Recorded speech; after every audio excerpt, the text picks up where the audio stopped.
Oh yeah, we should be able to finish this, no problem, because it's only about 10 pages. Okay, chapter 3, Huts on the Beach.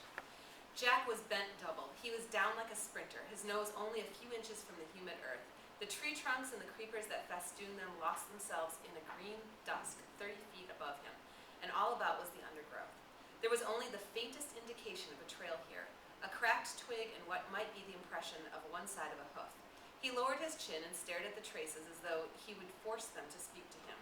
Then, dog-like, uncomfortably on all fours, yet unheeding his discomfort, he stole forward 5 yards and stopped. Here was a loop of creeper with a tendril pendant from a node. The tendril was polished on the underside. Pigs, passing through the loop, brushed it with their bristly hide. Jack crouched with his face a few inches from this clue, then stared forward into the semi-darkness of the undergrowth. His sandy hair, considerably longer than it had been when they dropped in, was lighter now, and his bare back was a mass of dark freckles and peeling sunburn. A sharpened stick, about 5 feet long, trailed from his right hand, and except for a pair of tattered shorts held up by his knife belt, he was naked. He closed his eyes, raised his head, and breathed in gently with flared nostrils, assessing the current of warm air for information. The forest and he were very still. At length he let out his breath in a long sigh and opened his eyes. They were bright blue, eyes that in this frustration seemed bolting and nearly mad. He passed his tongue across his dry lips and scanned the uncommunicative forest. Then again he stole forward and cast this way and that over the ground. The silence of the forest was more oppressive than the heat, and at this hour of the day there was not even the whine of insects. Only when Jack himself roused a gaudy bird from a primitive nest of sticks was the silence shattered and echoes set ringing by a harsh cry that seemed to come out of the abyss of ages. Jack himself shrank at this cry with a hiss of indrawn breath, and for a minute became less a hunter than a furtive thing, ape-like among the tangle of trees. Then the trail, the frustration, claimed him again, and he searched the ground avidly. By the trunk of a vast tree that grew pale flowers on its gray bark, he checked, closed his eyes, and once more drew in the warm air. And this time his breath came short. There was even a passing pallor in his face, and then the surge of blood again. He passed like a shadow under the darkness of a tree and crouched, looking down at the trodden ground at his feet. The droppings were warm. They lay piled among turned earth. They were olive green, smooth, and they steamed a little. Jack lifted his head and stared at the inscrutable masses of creeper that lay across the trail. Then he raised his spear and sneaked forward. Beyond the creeper, the trail joined a pig run that was wide enough and trodden enough to be a path. The ground was hardened by an accustomed tread, and as Jack rose to his full height, he heard something moving on it. He swung back his right arm and hurled the spear with all his strength. From the pig run came the quick, hard patter of hoofs, a castanet sound, seductive, maddening, the promise of meat. He rushed out of the undergrowth and snatched up his spear. The pattering of pigs' trotters died away in the distance. Jack stood there, streaming with sweat, streaked with brown earth, stained by all the vicissitudes of a day's hunting. Swearing, he turned off the trail and pushed his way through until the forest opened a little, and instead of bald trunks supporting a dark roof where there were light gray trunks and crowns of feathery palm. Beyond these were the glitter of the sea, and he could hear voices. Ralph was standing by a contraption of palm trunks and leaves, a rude shelter that faced the lagoon and seemed very near to falling down. He did not notice when Jack spoke. "Got any water?" Ralph looked up, frowning. From the complication of leaves, he did not notice Jack even when he saw him. "I said, have you got any water? I'm thirsty." Ralph withdrew his attention from the shelter and realized Jack with a start. "Oh, hello, water? There by the tree. Ought to be some left." Jack took up a coconut shell that brimmed with fresh water from among a group that was arranged in the shade and drank. The water splashed over his chin and neck and chest. He breathed noisily when he had finished. "Needed that." Simon spoke from inside the shelter. "Up a bit." Ralph turned to the shelter and lifted a branch with a whole tiling of leaves. The leaves came apart and fluttered down. Simon's contrite face appeared in the hole. "Sorry." Ralph surveyed the wreck with distaste. Never get it done. He flung himself down at Jack's feet. Simon remained, looked out of the hole in the shelter. Once again, Ralph explained. "Been working for days now, and look." 2 shelters were in position, but shaky. This one was a ruin. "And they keep running off. You remember the meeting, how everyone was going to work hard until the shelters were finished? Except me and my hunters." "Except the hunters. Well, the little ones are," he gesticulated, sought for a word. "They're hopeless. The older ones aren't much better, do you see? All day I've been working with Simon. No one else. They're off bathing or eating or playing." Simon poked his head out carefully. "You're chief, you tell him off." Ralph lay flat and looked up at the palm trees in the sky. "Meetings. Don't we love meetings? Every day, twice a day, we talk." He got on one elbow. "I bet if I blew the conch this minute, they'd come running. Then we'd be, very solemn, and someone would say we ought to build a jet or a submarine or a TV set. When the meeting was over, they'd work for 5 minutes, then wander off or go hunting." Jack flushed. "We want meat." "Well, we haven't got any yet, and we want shelters. Besides, the rest of your hunters came back hours ago. They've been swimming." "I went on," said Jack. "I let them go. I had to go on. He tried to convey the compulsion to track down and kill that was swallowing him up. "I went on, I thought, by myself." The madness came into his eyes again. "I thought I might kill, but you didn't." "I thought I might." Some hidden passion vibrated in Ralph's voice. "But you haven't yet." His invitation might have passed as casual, were it not for the undertone. "You wouldn't care to help with the shelters, I suppose. We want meat, and we don't get it." Now the antagonism was audible. "But I shall, next time. I've got to get a barb on this spear. We wounded a pig, and the spear fell out. If we could only make barbs. We need shelters." Suddenly Jack shouted in rage. "Are you accusing?" "All I'm saying is we've worked dashed hard, that's all." They were both red in the face and found looking at each other difficult. Ralph rolled on his stomach and began to play with the grass. "If it rains like when we dropped in, we'll need shelters all right. And then another thing, we need shelters because of the..." He paused for a moment and they both pushed their anger away. Then he went on with the safe, changed subject. "You've noticed, haven't you?" Jack put down his spear and squatted. "Noticed what?" "Well, they're frightened." He rolled over and peered into Jack's fierce, sturdy face. "I mean, the way things are, they dream. You can hear 'em. Have you been awake at night?" Jack shook his head. "They talk and scream, the little ones, even some of the others, as if it wasn't a good island." Astonished at the interruption, they looked up at Simon's serious face. "As if," said Simon, the beastie or the snake thing was real. Remember?" The two older boys flinched when they heard the shameful syllable. Snakes were not mentioned now, were not mentionable. "If this wasn't a good island," said Ralph slowly. "As if this wasn't a good island," said Ralph slowly. "Yes, that's right." Jack sat up and stretched out his legs. "They're batty. Crackers. Remember when we went exploring?" They grinned at each other, remembering the glamour of the first day. Ralph went on. "So we need shelters as a sort of home. That's right." Jack drew up his legs, clasped his knees, and frowned in an effort to attain clarity. "All the same, in the forest. I mean, when you're hunting, when you're getting fruit, of course, but when you're on your own..." He paused for a moment, not sure if Ralph would take him seriously. "Go on." "If you're hunting, sometimes you catch yourself feeling as if..." He flushed suddenly. "There's nothing in it, of course, just a feeling, but you can feel as if you're not hunting, but being hunted, as if something's behind you all the time in the jungle."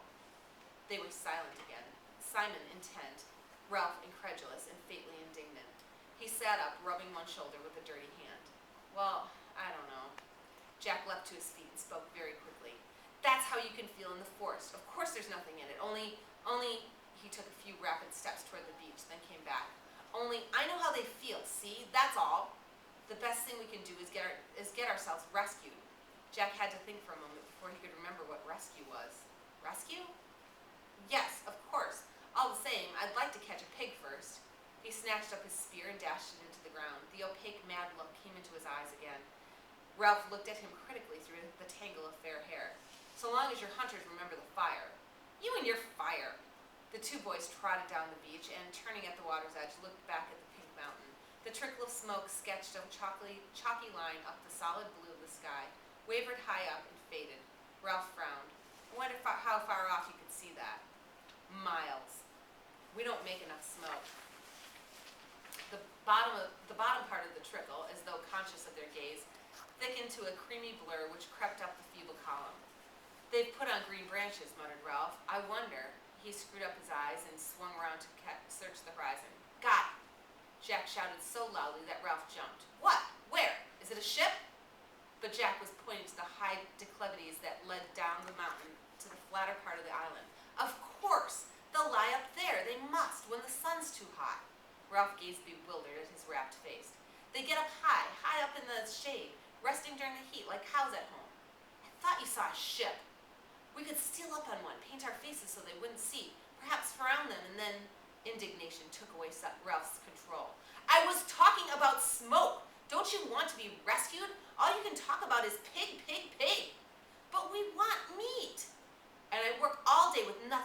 Simon, and you come back and don't even notice the huts. I was working too. But you like it, shouted Ralph. You want to hunt. Why? They faced each other on the bright beach, astonished at the rub of feeling. Ralph looked away first, pretending interest in a group of little ones on the sand. From beyond the platform came the shouting of the hunters in the swimming pool. On the end of the platform, Piggy was lying flat, looking down into the brilliant water. People don't help much.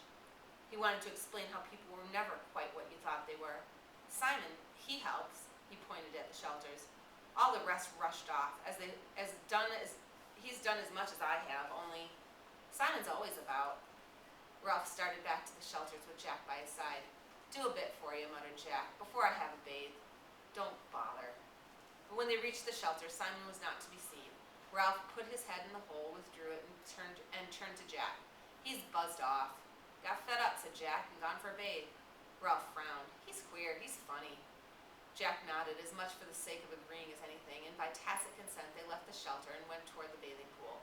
And then, said Jack, when I've had a bath and something to eat, I'll just trek over to the other side of the mountain and see if I can see any traces. Coming? But the sun's nearly set.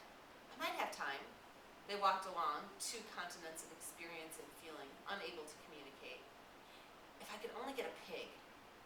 I'll come back and go on with the shelter. They looked at each other, baffled, in love and hate. All the warm salt water of the bathing pool and the shouting and splashing and laughing were only just sufficient to bring them together again. Simon was not in the bathing pool as they had expected. When the other 2 had trotted down the beach to look back at the mountain, he had followed them for a few yards and then stopped. He had stood frowning down at a pile of sand in the beach where somebody had been trying to build a little house or hut. Then he turned his back on this and walked into the forest with an air of purpose. He was a small, skinny boy, his chin pointed and his eyes so bright they had deceived Ralph into thinking him delightfully gay and wicked. The coarse mop of black hair was long and swung down, almost concealing a low, broad forehead. He wore the remains of shorts, and his feet were bare like Jack's. Always darkish in color, Simon was burned by the sun to a deep tan that glistened with sweat. He picked his way up the scar, past the great rock where Ralph had climbed on the first morning, then turned off to his right among the trees. He walked with an accustomed tread through the acres of fruit trees, where the least energetic could find an easy if unsatisfying meal. Flower and fruit grew together on the same tree, and everywhere was the scent of ripeness and blooming of million bees at pasture. Here the little ones who had run after him caught up with him. They talked, cried out unintelligibly, lugged him toward the trees. Then, amid the roar of bees in the afternoon sunlight, Simon found for them the fruit they could not reach, pulled off the choicest from up in the foliage, passed them back down to the endless outstretched hands. When he had satisfied them, he paused and looked around. The little ones watched him inscrutably over double handfuls of ripe fruit. Simon turned away from them and went where the just perceptible path led him. Soon high jungle closed in. Tall trunks bore unexpected pale flowers all the way up to the dark canopy where life went on clamorously. The air here was dark too, and the creepers dropped their ropes like the rigging of foundered ships. His feet left prints in the soft soil, and the creepers shivered throughout their lengths when he bumped them. He came at last to a place where more sunshine fell. Since they had not gone so far to go for light, the creepers had woven a great mat that hung at the side of an open space in the jungle. For here a patch of rock came close to the surface and would not allow more than little plants and ferns to grow. The whole space was walled with dark, romantic bushes, and was a bowl of heat and light. A great tree, fallen across one corner, leaned against the trees that still stood, and a rapid climber flaunted red and yellow sprays right to the top. Simon paused. He looked over his shoulder as Jack had done, at the close ways behind him, and glanced swiftly round to confirm that he was utterly alone. For a moment, his movements were almost furtive. Then he bent down and wormed his way into the center of the mat. The creepers and the bushes were so close that he left his sweat on them, and they pulled together behind him. When he was secure in the middle, he was in a little cabin screened off from the open space by a few leaves. He squatted down, parted the leaves, and looked out into the clearing. Nothing moved but a pair of gaudy butterflies that danced around each other in the hot air. Holding his breath, he cocked a critical ear at the sounds of the island. Evening was advancing toward the island. The sounds of the bright, fantastic birds, the bee sounds, even the crying of the gulls that were returning to their roosts among the square rocks were fainter. The deep sea breaking miles away on the reef made an undertone less perceptible than the susurration of the blood. Simon dropped the screen of leaves back into place. The slope of the bars of honey-colored sunlight decreased. They slid up the bushes, passed over the green candlelight buds, moved up toward the canopy, and darkness thickened under the trees. With the fading of the light, the riotous colors died, and the heat and urgency cooled away. The candle buds stirred. Their green sepals drew back a little, and the white tips of the flowers rose delicately to meet the open air. Now the sunlight had lifted clear of the open space and withdrawn from the sky. Darkness poured out, submerging the waves between the trees till they were dim and strange as the bottom of the sea. The candle buds opened, their wide white flowers glimmering under the light that pricked down from the first stars. Their scent spilled out into the air and took possession of the island.